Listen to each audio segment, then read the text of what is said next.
സ്വർഗം തുറക്കണേ, ആത്മാവിൻ ശക്തി നൽകണമേ, വേഗം വരണമേ, സ്നേഹം പകരണമേ, ആത്മാവിനൊന്നു തൊടണമേ. ആരാധനയൻ യേശുവേ,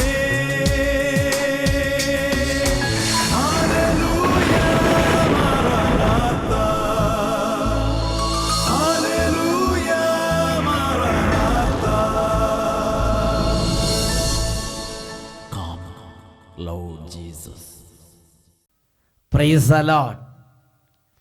ഇന്ന് നാം ചിന്തിക്കുന്ന വിഷയം കഠിന വചനങ്ങളെ പ്രഘോഷിക്കുക എന്നതിനെക്കുറിച്ചാണ്. മിക്ക പ്രവാചകന്റെ പുസ്തകത്തിൽ 3-ാം അധ്യായത്തിൽ 8-ാമത്തെ തിരുലിഖിതം, ഞാനാകട്ടെ യാക്കോബിനോട് അവൻ്റെ അതിക്രമങ്ങളും ഇസ്രായേലിനോട് അവൻ്റെ പാപങ്ങളും വിളംബരം ചെയ്യുന്നതിന് വേണ്ടി കർത്താവിൻ്റെ ആത്മാവിനാലും നീതിയാലും ബലത്താലും ശക്തിയാലും നിറഞ്ഞിരിക്കുന്നു.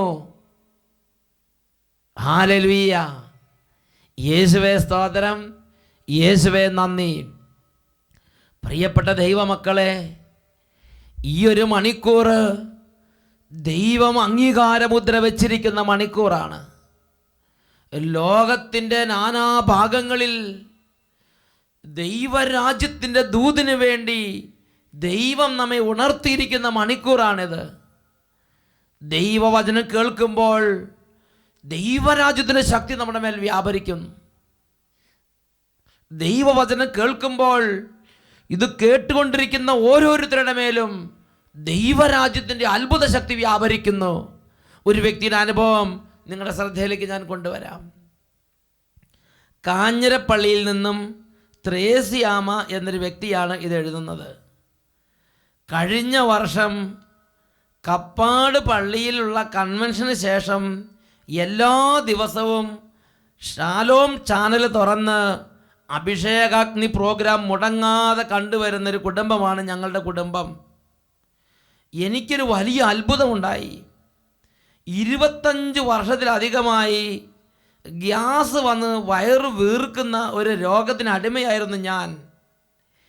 എന്ത് ഭക്ഷണപദാർത്ഥങ്ങൾ കഴിച്ചാലും എൻ്റെ വയറ് ബലൂൺ പോലെ വീർക്കുന്ന ഒരു സ്ഥിതിയായിരുന്നു.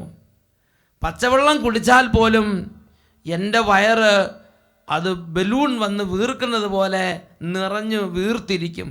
വലിയ എന്തോ രോഗം വന്നാൽ എന്നതുപോലെ ഞാൻ അസ്വസ്ഥത അനുഭവിക്കുകയാണ്. ചങ്ക് പൊട്ടി ഇപ്പോൾ മരിച്ചു പോകും എന്ന സ്ഥിതിയായിരുന്നു എൻ്റെ അവസ്ഥ. ഏതാണ്ട് 25 വർഷം ഞാൻ ഈ രോഗം സഹിച്ച്.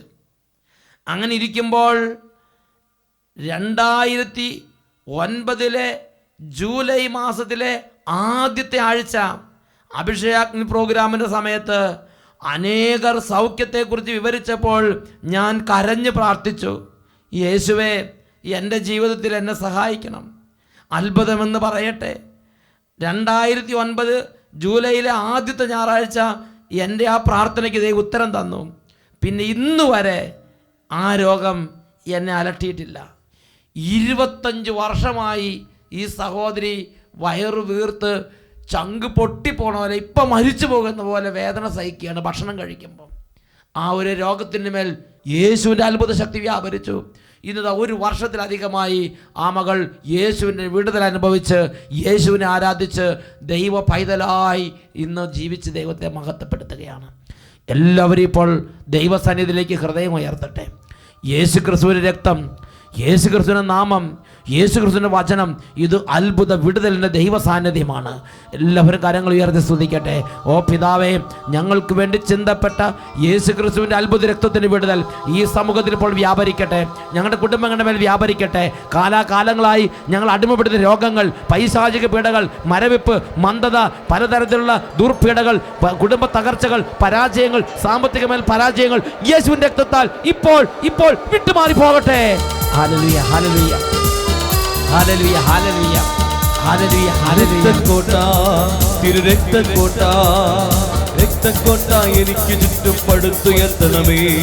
ശക്തന്മാരായ ദൂതന്മാരെ എനിക്ക് ചുറ്റും കാവലിനായി നൽകിയിടണമേ.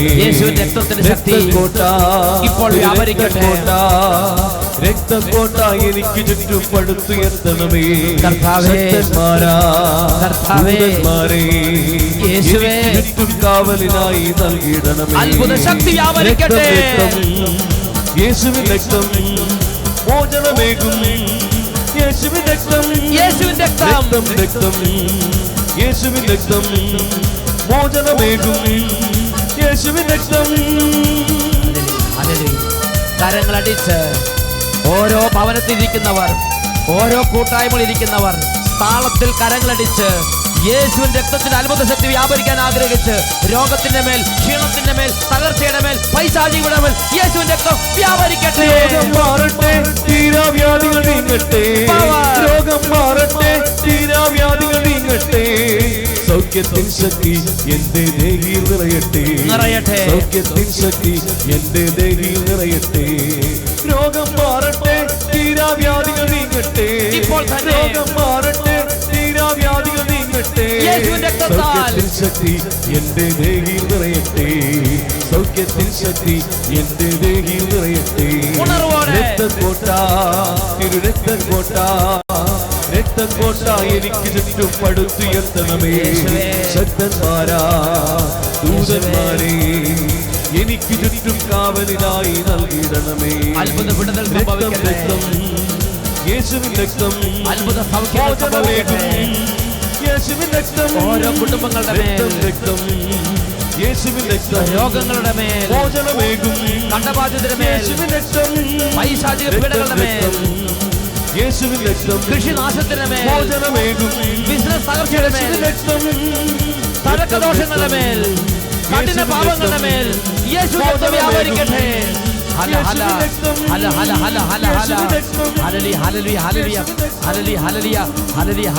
കരങ്ങൾ ഉയർത്തി, കരങ്ങൾ ഉയർത്തി എല്ലാവരും സ്തുതിക്കുന്നു. Hallelujah, hallelujah, hallelujah, hallelujah. യേശുവിന്റെ രക്തത്തിന്റെ അത്ഭുത അഭിഷേകം, യേശുവിന്റെ നാമത്തിന്റെ അത്ഭുത അഭിഷേകം, യേശുവിന്റെ വചനത്തിന്റെ അത്ഭുത അഭിഷേകം ഇപ്പോൾ ഓരോ കുടുംബങ്ങളുടെ മേലും, ഓരോ സമൂഹങ്ങളുടെ മേലും, ഓരോ വ്യക്തികളുടെ മേലും അത്ഭുതകരമായി ഇപ്പോൾ വ്യാപരിക്കട്ടെ. Hallelujah, hallelujah, hallelujah, hallelujah. യേശുവേ ആരാധന, ആരാധന. യേശുവേ ആരാധന, ആരാധന. യേശുവേ ആരാധന. യേശുവേ സ്തോത്രം. യേശുവേ നന്ദി.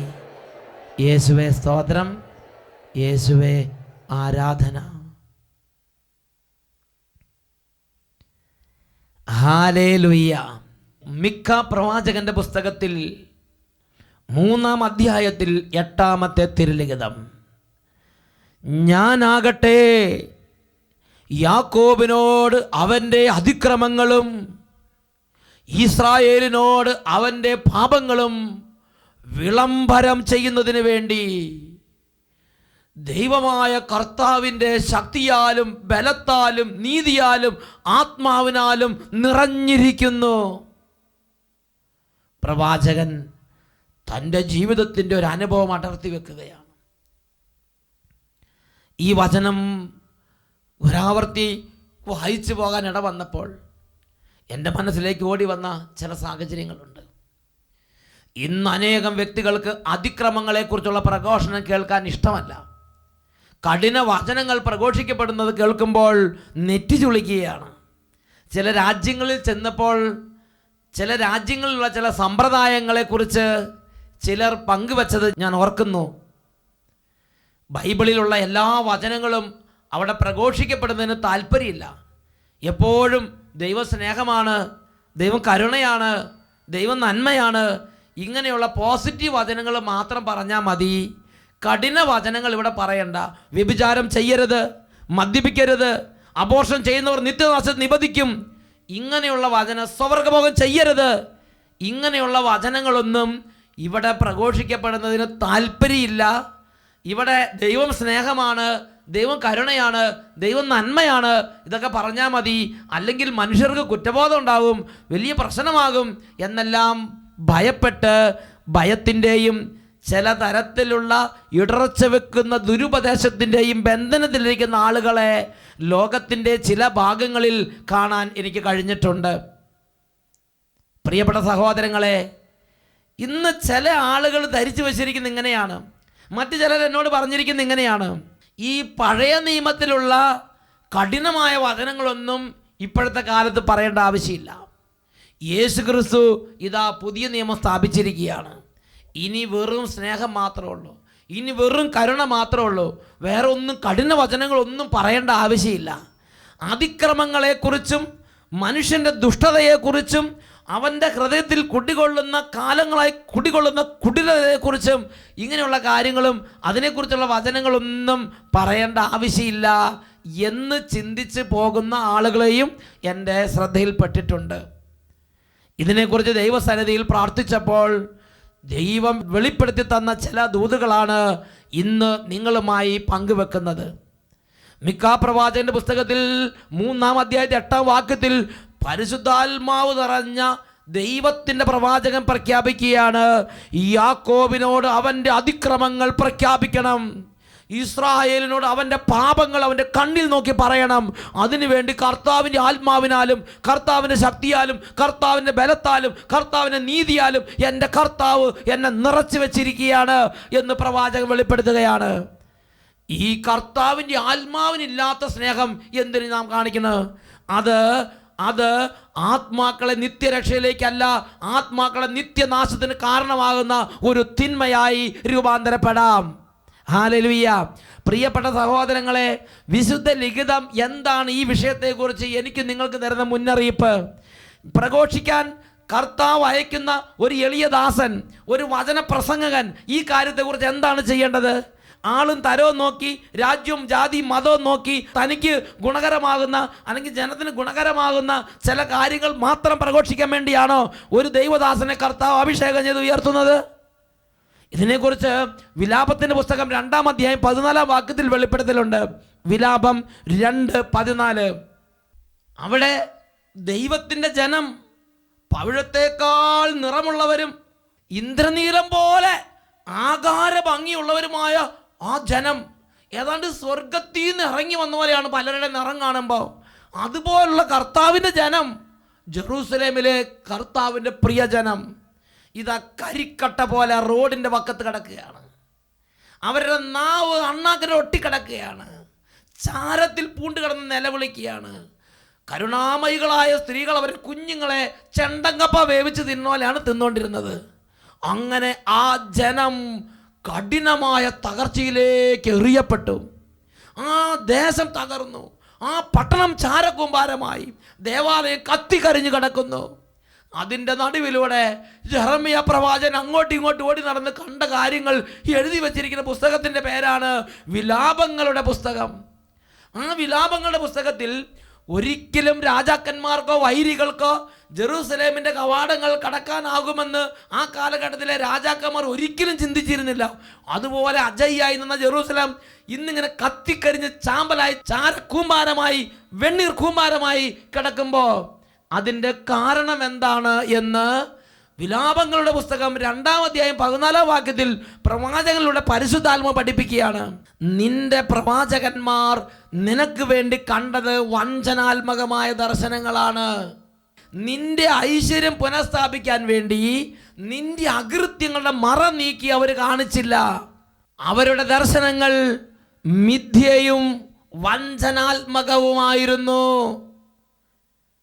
എന്താ ഇവിടെ പരിശുദ്ധാത്മ വെളിപ്പെടുത്തുന്നത്? ദൈവത്തിൻ്റെ പൊന്നോമനകൾ, പവിഴം പോലെ തൊടുത്തവർ, ഇന്ദ്രനീരം പോലെ ആഹാരഭംഗിയുള്ളവർ, മഞ്ഞ് പോലെ നിർമ്മലർ, പാല് പോലെ വെണ്മയുള്ളവർ, അങ്ങനെയുള്ള ദൈവത്തിൻ്റെ പൊന്നോമനകൾ ഇന്ന് കത്തിക്കരിഞ്ഞ അടുപ്പിൽ നിന്ന് വലിച്ചെടുത്ത വിറക് കമ്പ് പോലെ ഇന്നിങ്ങനെ നശിച്ച് നാമാവശേഷം കിടക്കണമെങ്കിൽ അതിൻ്റെ കാരണം ആ ജനത്തിൻ്റെ അകൃത്യങ്ങളെക്കാൾ കൂടുതൽ ആ ജനത്തിൻ്റെ അകൃത്യങ്ങളുടെ മറ നീക്കി കാണിക്കാൻ വേണ്ടി അയച്ച പ്രവാചകന്മാർ അവരോട് സമാധാനം സമാധാനം സമാധാനം എന്ന് പറഞ്ഞുകൊണ്ടിരുന്നു. ദൈവ സ്നേഹമാണ്, ദൈവം കരുണയാണെന്ന് പറഞ്ഞുകൊണ്ടിരുന്നു. അവരുടെ അകൃത്യങ്ങളുടെ മറ നീക്കി കാണിച്ചില്ല എന്നതാണ് അതിൻ്റെ പ്രധാന കാരണമായി ദൈവത്തിൻ്റെ പരിശുദ്ധാത്മ പഠിപ്പിക്കുന്നത്. അതാണ് വിലാപങ്ങൾ 2:14.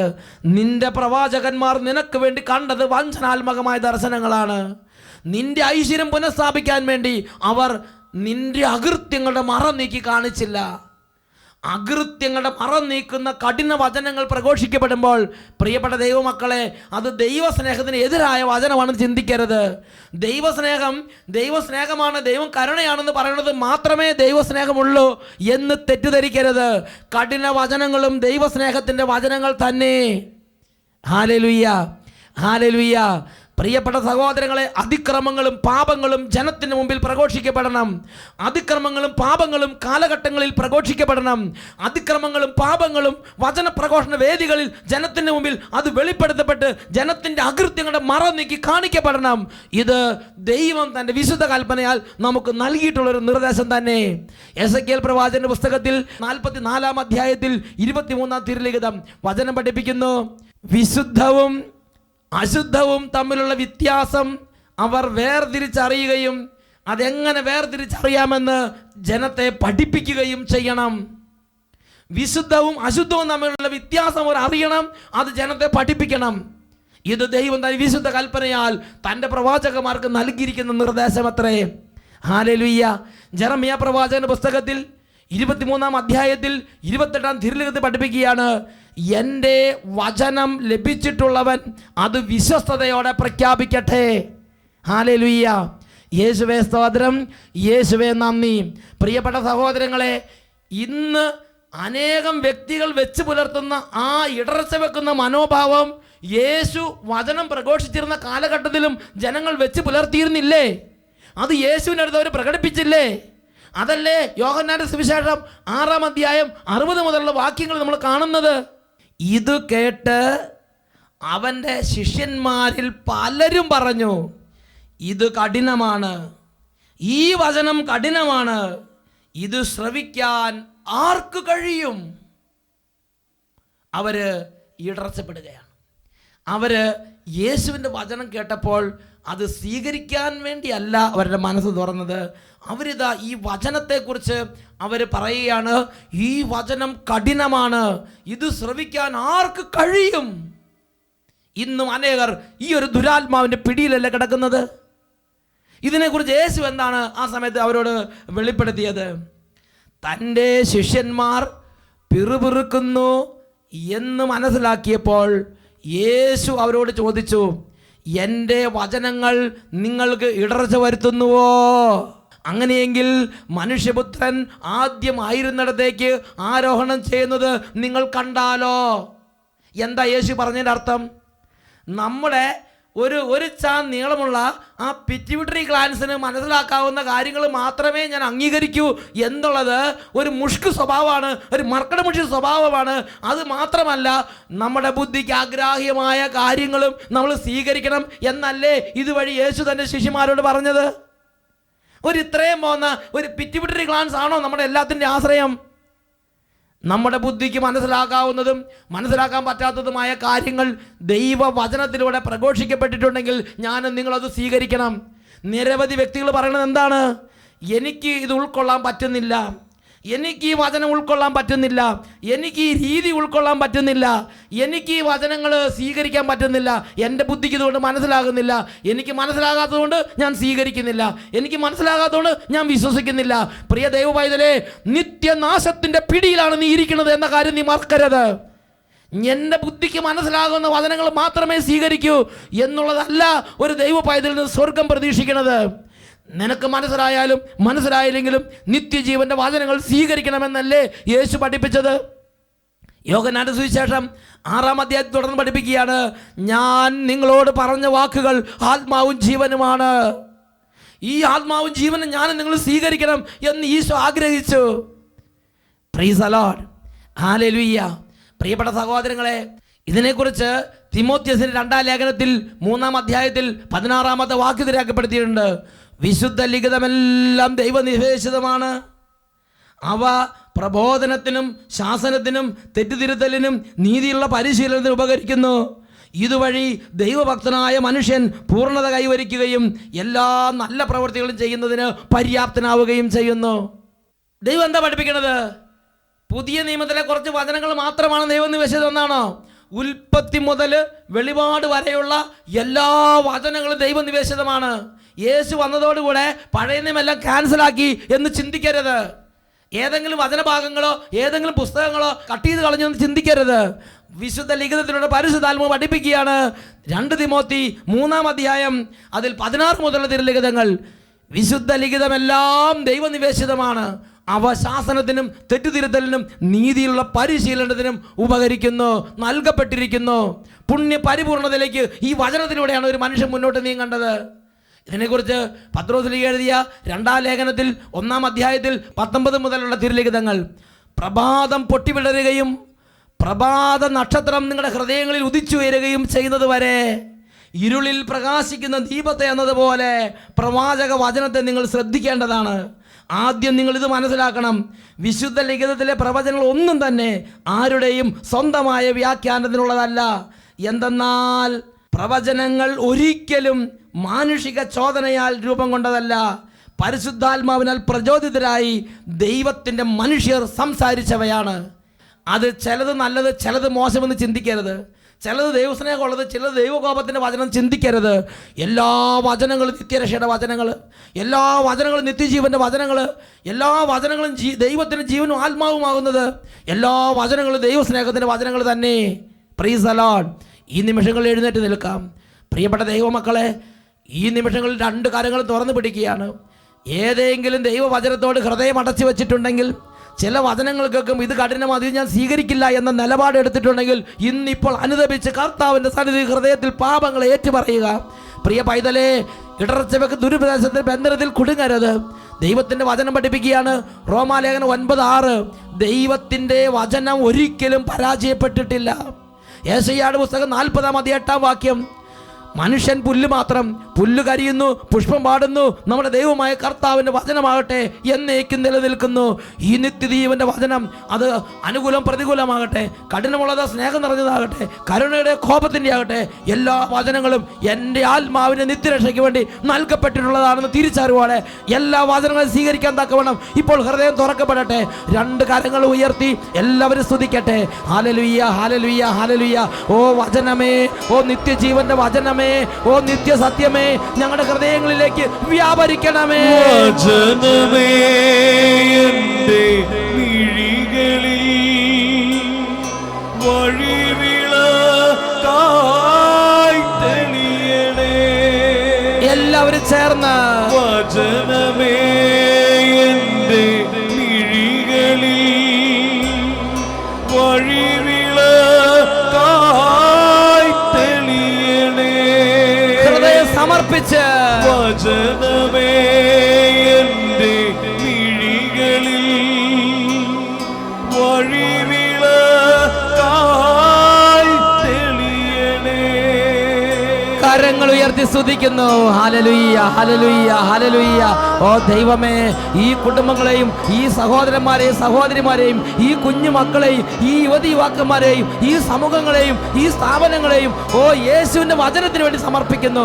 ഈ കുടുംബങ്ങളിൽ, സ്ഥാപനങ്ങളിൽ, ഹൃദയങ്ങളിൽ നിത്യജീവന്റെ വചനങ്ങൾ അത്ഭുതകരമായി വേരുപാകട്ടെ. സാത്താനുമുള്ള പോരാട്ടത്തിൽ ഈ വചനശക്തിയാൽ സാത്താന്റെ തലയെ തകർക്കത്തക്കവണ്ണം ഈ കുടുംബങ്ങളും ഈ വ്യക്തികളും ഈ സമൂഹങ്ങളും സ്ഥാപനങ്ങളും അത്ഭുത അഭിഷേകം പ്രാപിക്കട്ടെ. Hallelujah, hallelujah, hallelujah, hallelujah. യേശുവേ ആരാധന, ആരാധന. യേശുവേ ആരാധന, ആരാധന. യേശുവേ ആരാധന, ആരാധന. യേശുവേ ആരാധന. യേശുവേ സ്തോത്രം. യേശുവേ നന്ദി. യേശുവേ സ്തോത്രം. യേശുവേ നന്ദി. റോമാലേഖനം 9-ാം അധ്യായം 6-ാം തിരുലിഖിതം. ദൈവത്തിൻ്റെ വചനം ഒരിക്കലും പരാജയപ്പെട്ടിട്ടില്ല. ഹല്ലേലൂയ, മാറാനാത്ത.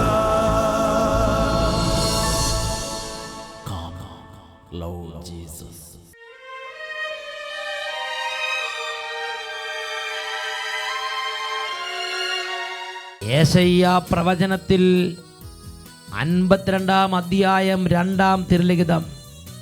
ബന്ധനസ്ഥയായ ജെറുസലേമേ, നീ പൊടിയിൽ നിന്ന് തട്ടിക്കുടഞ്ഞ് എഴുന്നേൽക്കുക.